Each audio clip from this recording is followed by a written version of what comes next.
Hello and welcome to the Functionally Enlightened podcast with Dr. Sharon Sarita. We interview well-respected medical and functional practitioners, as well as patients who have overcome disabling chronic conditions, such as dysautonomia, and reclaimed their health. These enlightened guests provide helpful tips on managing chronic pain and illnesses, using a combination of traditional and whole-body healing modalities.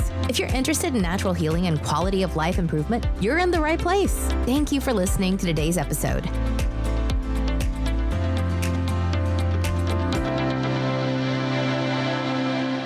Hello, everyone. Today we have a very special show. We're not only interviewing one, but we're interviewing two people who happen to be sisters.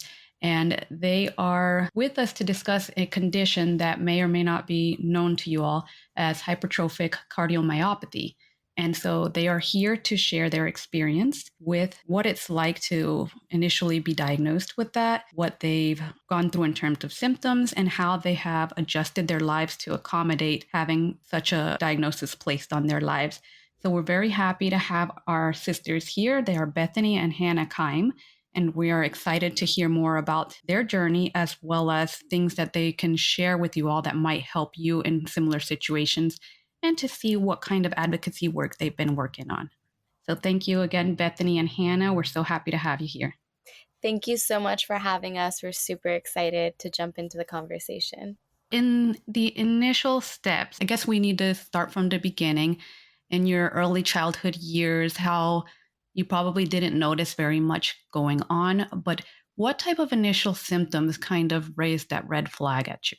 So I had a few fainting episodes starting when I was 10 years old, all through pretty much, even after now I still have fainting episodes. But I had a few fainting episodes. We both did have like fast heartbeats, but never concerning. It was more like after we exercised and we just thought, oh, our heart's beating fast because we exercised. We didn't realize it was too fast.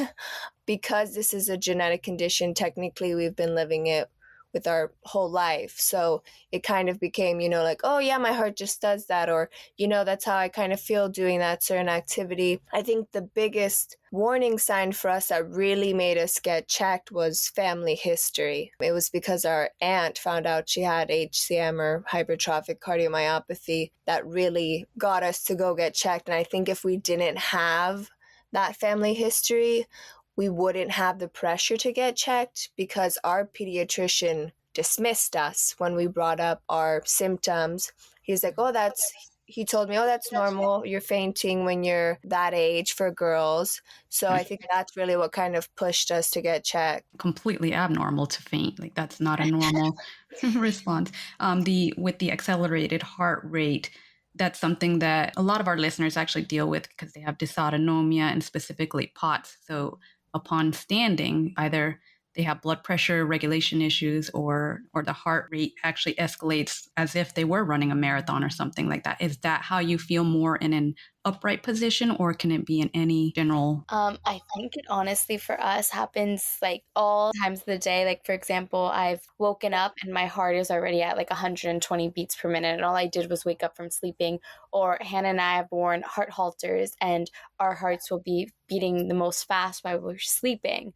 So it all just depends. I don't think we could pinpoint it into like we're sitting, we're laying, we're moving. It's just crazy when it happens. Like sometimes you'll just be driving the car and you look down and you're like, oh wow, my heart's beating like really, really fast. Right. And so no external stressors that you can pinpoint with the exception of exercise, of course. Yes.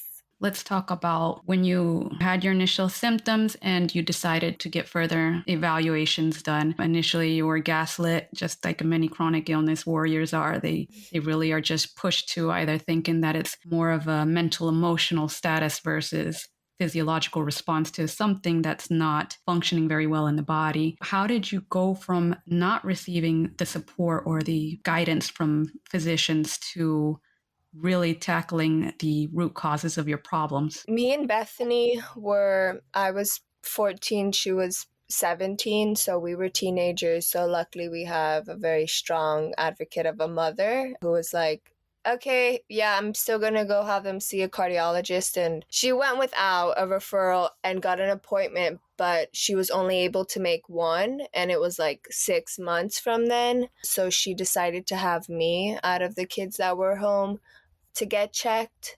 And so obviously seeing somebody who was really good, she was like one of the best pediatric cardiologists. We're in Florida, but even out of Florida, she's really good. She knew just listening, like, okay, yeah, something's off. So I think obviously going to see somebody who's specializing in the heart is the best move because they can actually tell you because they've had more training on it. And so getting somebody who understood it and understood the condition and had seen other people with it and understood when we came and said, hey, we're looking for this specific condition. She obviously, knew what to look out for. And then I was diagnosed immediately at that appointment after an echo, an EKG with hypertrophic cardiomyopathy. And then my mom fought for some more appointments a week later. And that's when Bethany was diagnosed, as well as my mother too. And there's more siblings in the family? So it's 6 boys, and then me, Hanna, and then we have a younger sister. So there's 9 of us. And of all of you, it was just you two and your mother that had received a formal diagnosis? Yes, and now we have 2 brothers that carry the gene for hypertrophic cardiomyopathy, but they don't really express it. So they're working with epigenetics to make sure that they can prevent further degeneration. Yes. Okay, cool. So that's a plus. And sometimes when the chronic illness warriors are going through this, like you guys have, you find the light in the end of the tunnel where, advocating for your family and for friends and for just in general, the general population, you're finding a purpose to the pain. Mm-hmm. So I applaud you guys for that and definitely admire all the work you guys have put into this. We'll talk a little more about the advocacy work in a moment, but you've really put in a lot of effort into this. In terms of your diagnoses, and I would imagine that you were selected. Was it Hanna that went first for the diagnosis? Okay, so Hanna, you were selected first based on probably more severe symptoms? Yeah, it was because of the fainting. And then honestly, I think we're religious, so it was God. Like, it was like my mom just had, like, you should get checked, just like that kind of like mom intuition. Mm-hmm. And I think it worked out perfectly because I had it and I had it so severe. It put the pressure on getting everybody else checked. And I think if somebody would have went who didn't have it, I don't think it would have put as much like, oh, okay, well, whenever we find the time, maybe we'll go get checked. So it kind of worked out that I was the first one out of our family to go get checked. Yeah, like a divine intervention there, definitely. So you received this diagnosis, and I'm sure they approached it with pharmacological interventions first. How was that like? They immediately were like, okay, we need to put you on medication. And the go-to is beta blockers with hypertrophic cardiomyopathy. So they immediately put us on Nadolol, and they were like, okay, we're going to put this dose, but be prepared. We're going to be, obviously messing with it to find the right dosage, like any medicine. The medication would suppress or lower your blood pressure is pretty much what you were doing. I later went on to beta blockers. But that's the kind of thing, because sometimes the side effects of those, like, where it makes you really tired and you're like, I'm already fighting fatigue and now I'm like extra tired because of the medication I'm on.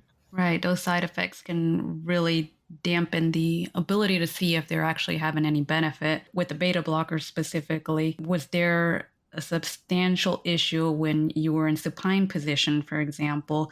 Some people definitely wind up with extremely elevated blood pressure or vice versa, depending on if they're doing the beta blockers or the vasopressin, things like that. So was there any really big problems with the ability to go from position to position at that stage? With the Nadolol, not as much. My blood pressure has been pretty much low usually.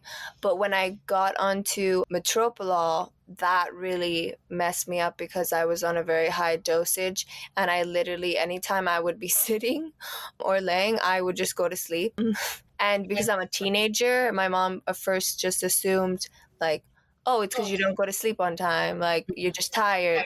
And then I just brought it up casually to my doctors, and then they're like, oh no, yeah, that could be because of the metoprolol, let us lower it. And then yeah, I was like, oh wait, now I'm way more awake and stuff. And then Bethany later got on it and she thought the same thing. It's just crazy like how much that one really, okay, let me just close my eyes real quick and take a nap. Definitely side effects can hinder lifestyle in addition to the condition itself. So along that line, when you were adjusting your lifestyle, you guys were so young and you're still very young to be dealing with all these chronic conditions. In this world that we live in, we're seeing that age isn't really, or maybe because of all of the toxins that we're exposed to, along with our genetic pathways and the knowledge that we have, we're seeing a lot more of these disorders, diseases, conditions, whatever we have. But we're also seeing there are ways to manage it. And that's the purpose of this outreach effort. And I'm sure with your outreach effort is to impart to other people that you can make lifestyle changes. They can be dietary or, rest, making sure your body's getting ample rest, stress reduction practices. So what kinds of lifestyle changes have you guys had to make over the years?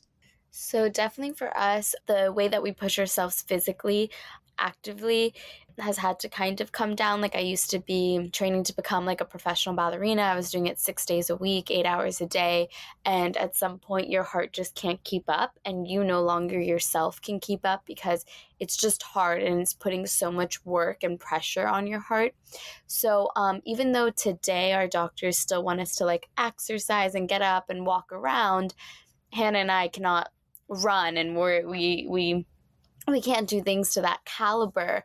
The other lifestyle changes I would say we've had to make, because like just to add in, HCM, there's no cure. It's pretty much managed with lifestyle changes. Not as so much, like obviously having a healthy diet helps like overall, but there was never anything like that where it's like, you got to cut your red meat or this and that because it's genetic. But besides having to cut because the physical activity is such a big thing, because HCM is a huge cause for sudden cardiac arrest. That's really where, I could suddenly drop dead doing things, and whether I'm exercising or not, I'm still at risk.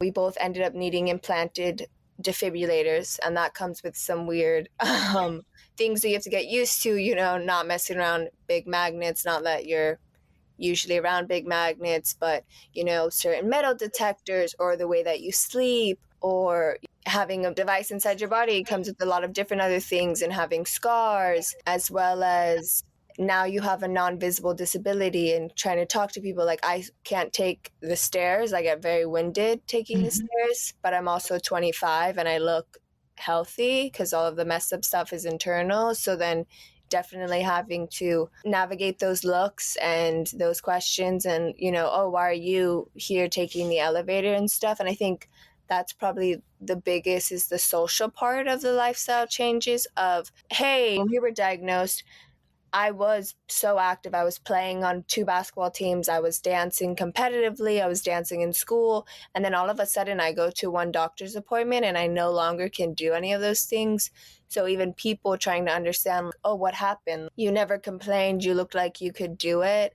And I think that people don't talk about the mental aspect of being with the diagnosis that really kind of affects you, because now you're looking at life differently. Now you're treating it a lot more like, I very much felt like I was walking on eggshells after I got diagnosed, because they were like, you could have dropped, like, with how active you were and how severe your condition is, I'm surprised you haven't already dropped dead.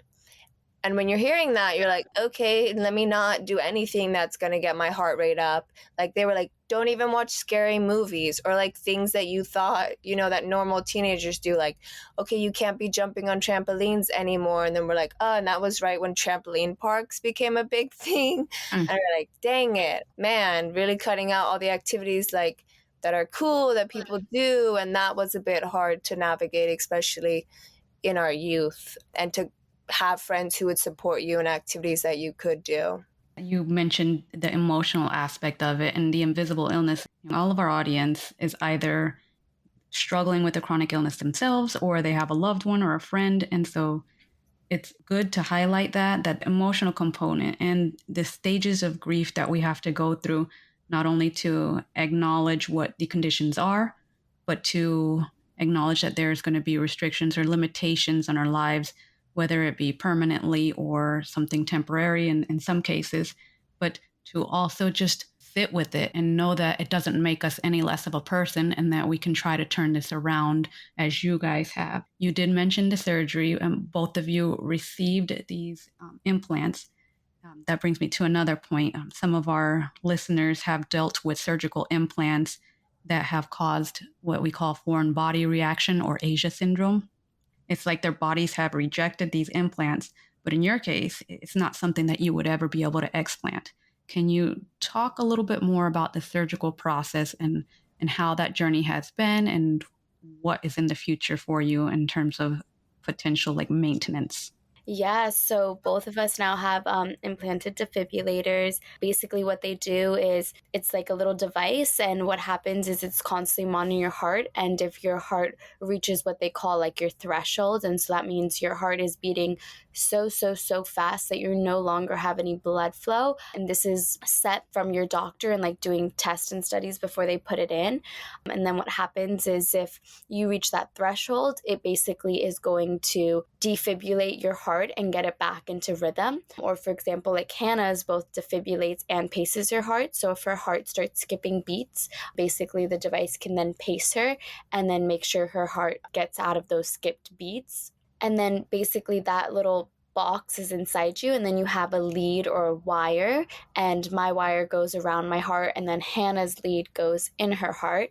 Our battery is supposed to last roughly 8 to 10 years. In 8 to 10 years, you go in for what you call a battery change, where they just take the device part out, not the wire, the lead, and they place a new one. I actually have to, within the next couple weeks, have to get a new device myself because my battery actually has a flaw in it, so it will no longer do its job very soon. So that was kind of scary and to go through that part. But because like Hanna said, there is no cure for HCM. Either it's defibrillators like we have now for the rest of our lives and just upkeeping with them and making sure that they're constantly doing their job, or at some point, which has been mentioned to both of us, a heart transplant could be in our future. That's another scary thing to think about, but you guys are taking it with grace and continuing your efforts. In terms of the surgery itself, it seems like it would be pretty invasive. You speak on maybe, your recovery and the amount of time you might have been under surgery. Yeah, so for me, it was a couple hours, I believe, because they do have to like make an incision where they basically take your muscle and your skin and they pull it apart to create a pocket for that device to sit in. And then you have to get that wire to run perfectly below your breast and then up the center of your chest. So another incision is made. And then you, of course, are monitored in the hospital overnight to make sure that nothing crazy happens, that it's sitting there. I remember like the most painful part was, like waist trainers that people wear when they work out, like I do it too. They put one like that, but that it's even tighter just so that your device doesn't slip or anything like that. It's just held really, really tight. And then in the morning, you're taken for an x-ray to make sure the device is sitting properly. And then for a whole week, you cannot shower or get that area wet or anything like that. And then it's about 4 weeks until all of the bandages finally come off. Yeah, and you have to put your arm like in a sling because they don't want you to lift anything or move it, obviously, not to have scar tissue and whatnot. So then people definitely do think like, oh, you broke your arm, and you're like, no, there's no cast on my arm. It's just a reminder to me that I don't move it abruptly or lift anything too heavy to strain it. That's actually much more complex than a broken arm. So you're bound up, and I would imagine these bandages are on pretty tight for the week-long duration. This is to allow for the adhesions in the muscle to kind of encapsulate. Yes. After about 4 weeks, you're able to resume your new lifestyle. Yes. You're getting a new device. Is it a full new device, or are they just replacing the battery pack? Do they have to replace the wire? It's a full new device. Usually the wire doesn't get replaced, but it will be a full new device. But for example, like my situation, the device that I have, as I said, only defibrillates. And since my heart has gotten worse, my cardiologist believes that moving forward, I need 2 leads that go into my heart. So I will be going under and getting a whole new kind of surgery, which will be a little bit harder like the first time than just going in, opening this incision that I already have and then placing a new. Basically, it's a device. Even though they call it like a battery change, you technically are getting a new device. It's just your wire or lead is still in there. Yeah, and your wires last about 15 to 20 years. So you will eventually need them replaced. And that's kind of like the annoying thing is like you're having to constantly be opened up, like this isn't like a one-time type of device. This is like, oh, hey, like every 10 years you're going to have to get something replaced. And I think also like when you think of a defibrillator, obviously it sends powerful electrical shocks to you. It is a device that does cause people trauma because if it goes off, it's a little bit traumatic. And having been shocked 4 times, twice unconscious and then twice consciously, it does hurt a bit. And it does, kind of leave some lasting effects of, okay, I could definitely handle this, but do I want to be shocked again? And I think that's one thing you kind of don't realize when you're getting it first implanted, but you definitely, a lot of people, and I was too nervous of, what happens? What does it feel like? Because in surgery, let the device go off to make sure that it works, but you're not conscious, so you have no idea what it actually feels like. So that's one question we definitely get a lot from other patients, like, hey, what does it feel like? And helping them best understand it so that they're the most prepared for it. Luckily, it doesn't last too long. It's just a very quick, sharp, painful jolt of electricity right into your heart, but anybody can overcome it. So in terms of ongoing symptoms that you're managing, we have these limitations on the activities you can do, but you guys are still pushing forward with what you can do. How do you work with the emotional aspect of this? You did mention the trauma. It's not just the physical trauma of expecting that, but it's physical traumas that your bodies have endured, plus the fact that there's always inflammation in the body, and we're all exposed to environmental stressors and chemical stressors, but perhaps people who've undergone surgery such as yours might be more susceptible to these kinds of things. How have you managed that, like the intake of these stressors, as well as the mental challenge of accepting the new you? I think it's definitely been a journey. There is definitely your highs and your lows. I think a big thing that helps is having each other to kind of deal with this process and to kind of, know that, hey, we're kind of going through the same thing. And mind you, like our conditions look differently, but, our journeys have looked differently, but we have each other to rely on, and then creating Heart Charged and having this community of support and not feeling alone, I think really helps. And being able to talk openly about what you're going through always helps with this challenge. I think when it comes to like coping mechanisms and things, for example, like Hanna will always say, TV is her therapy. Like rather being bad or good, whatever I'm going through, I'm like, I need some retail therapy. Like I need this. And even though like it might be something bad, I do it because, it will make me happy. And then even if I'm on a really good high and I'm feeling good, like, well, I need some retail therapy to keep this high going. You know what I mean? But just like little things like that. But I think at the end of the day, it's that support system and being able to realize you're not alone. And maybe, everybody in this community isn't dealing with the same exact thing, but we all come together because we have shared, sometimes it's shared trauma or shared, things that have happened to us. And it's a way to talk and be able to reflect and know, hey, I'm not alone. That's beautiful about the support system. In terms of the overall stress reduction, you have, your retail therapy is a way to reduce that. Like you said, watching your favorite shows or movies. Are there any practices that you guys have made a permanent part of your life, maybe like meditation or sauna, massage therapy, things like that to help you unwind? I love a good massage, sauna kind of thing, but it is just at the time not part of our daily routine. And I think we aspire to make that part of, but I think being so young and still navigating who we are going to be in the future and like what our careers are, I think every day is so busy and so overwhelming for us that things like that haven't really been fit into our schedule, but we know it's definitely needed. I'm not sure if you guys identify as type A personalities. You're go-getters and feel like you have a list of things that need to be accomplished and you're going to do everything you can to make sure that's done. And do you relate with that? Yeah, I guess we have a little bit of, I don't know if we're full type A, Yeah. but we have a bit of type A in us, yeah. I do see that a lot with the chronic illness warriors that I've interviewed and the ones that I've gotten to know over the last 4 years of my illness. And a lot of the things that you've discussed, I do resonate with. And it brings back to me, I'm a lot older than you guys now. 20 years ago, I was really stuck in my studies. I was attending Florida State, getting my environmental engineering degree.